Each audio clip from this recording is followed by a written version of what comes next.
Welcome to this video on the Zenwara channel. My name is Sri Satguru Buddha Rawa Bhagwan. Today's video on the channel we're going to talk about the fire temple, the Zoroastrian fire temple at Yazd in Iran. So this temple is a very important temple in the story.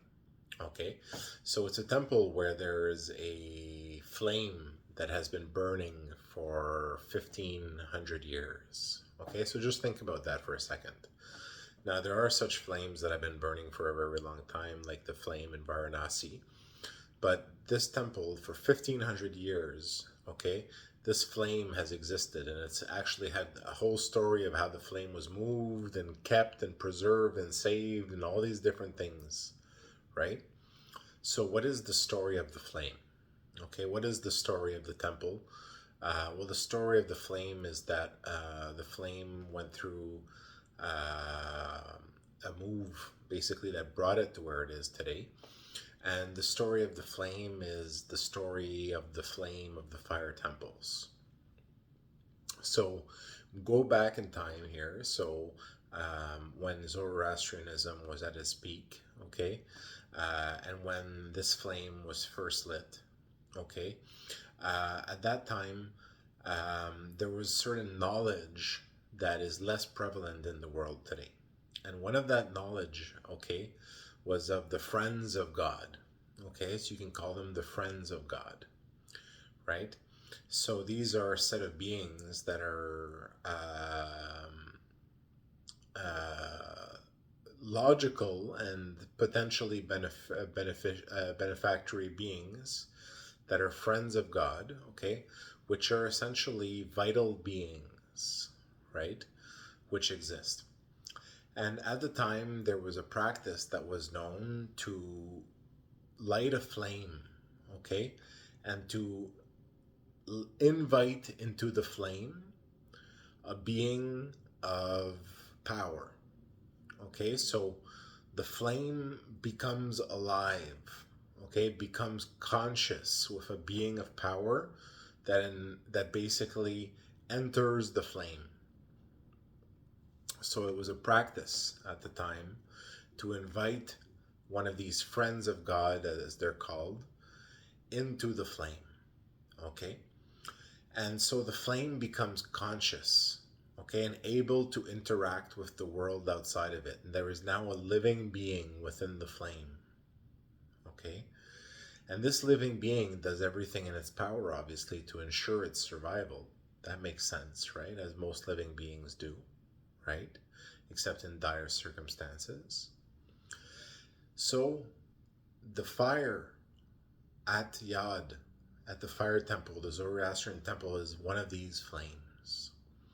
It is a flame in which there exists a being, a vital being, okay, called the friend of God, okay, and he's a friend of God, literally, and it's a him, and this being exists within the flame, okay, so it is a very, very, very powerful place, because there is a being of great power which exists. For the greater and longer that the fire has been burning, the greater the being becomes in power. Now, with these types of beings, it's very important to maintain them in a specific way.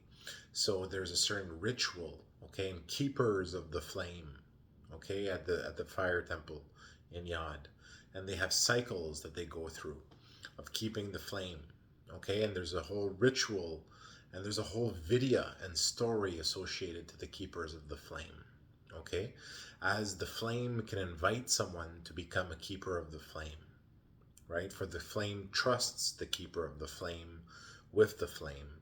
So there's a relationship between the keeper of the flame and the vital being within the flame.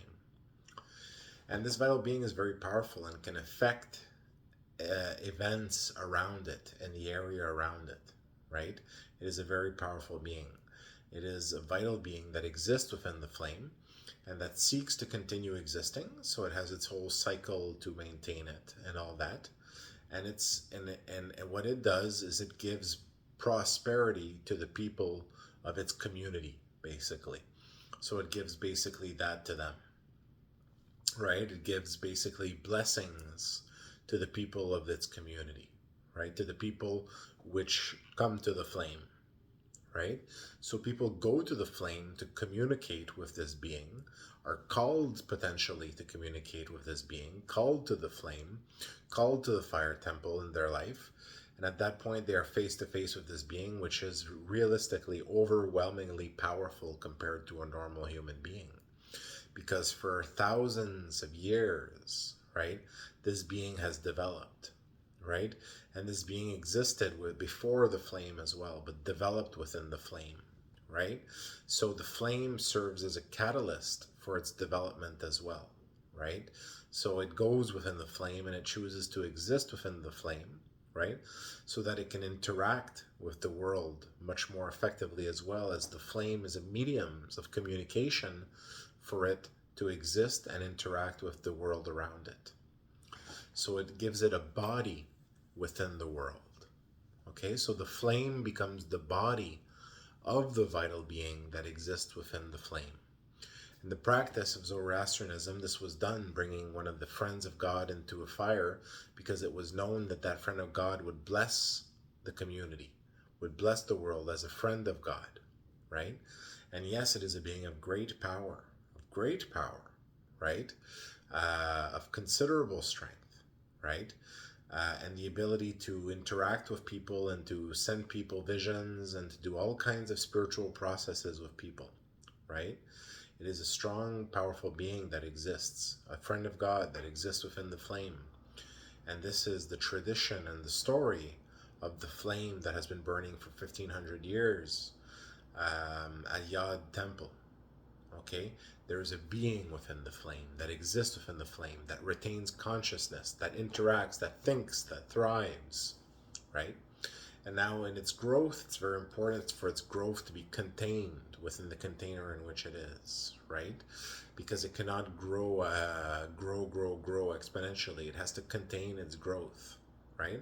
And it grows its strength from the length and duration of the flame and not from the size of the flame, because that would be unsustainable if it grew in the size of the flame, because then it would just consume everything, right? So it's not something that consumes everything, but it is something that puts its grip on the community and on the area around it, and setting a perimeter around it, right?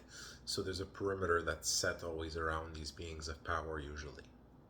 Okay, so the same goes with the flame, and the flame can interact with people and can interact with their minds as well, it has that ability as well, and their dreams and all these different things. So there is a being within the flame at Yazd Temple, and it is a friend of God, a form of vital being, a spiritual being that exists within the flame, and it is very powerful. Okay, and it can be visited, and you can essentially become a being of that flame. It is a being that people basically convert to that flame, essentially, is a way of seeing it. They basically submit to the flame and accept the blessings from the flame, right? And the being in the flame, and agree to honor the flame, right? So the flame is very important, and it's existed for a very long time. So it's grown very, very, very powerful over time, and it continues to grow more and more powerful with time, right? And it is a very important part of the society, because it contributes to the community, it contributes to the society, it gives growth and opportunity, and it helps to direct its community and society, and basically promote their well-being and growth, as it also seeks to promote its own protection and well-being as well, right? Because all beings seek to protect themselves, right? So in that way, it has its keepers, and the story of the keepers, those who are invited to be the keepers of the flame, and the apprenticeship of all that, and its own videos with regards to that. It is a being that has its own stories, right? A very strong and powerful being within the story that exists in the flame at Yazd Temple, the Zoroastrian fire temple. Okay, so a very strong and powerful being. So once again, this being can interact with the world outside of it, okay, and can interact spiritually and in other ways with people, and can have an impact on people's lives. So people go to the flame to communion, do communion with the flame, with the being within the flame, and that being blesses them in their life or not, if it doesn't feel like it, right? And adds to its flock, if you want to see it, of a way of beings of the flame. Okay, so this is the ancient tradition of the fire temples. Okay, the ancient tradition, and one of these beings exists in Yazd. Okay, so this being retains stories and has much knowledge, much wisdom, right? Much depth, right? It is a very powerful being, and it is able to help the community, to help society, but you also don't want to be on the receiving end of whatever it could send out if it wasn't happy either, right? But a being to be respected and that lives beside humanity as one of the old stories, right? That has continued and persevered, right? At the temple. A friend of God, as they were called in the day. A being that enters the flame and lives with the community and guides the community as an elder of the community, although one with a bit of an iron fist, but an elder of the community nonetheless. So a beautiful story in that way. Thank you for listening to this video on the Zen War channel.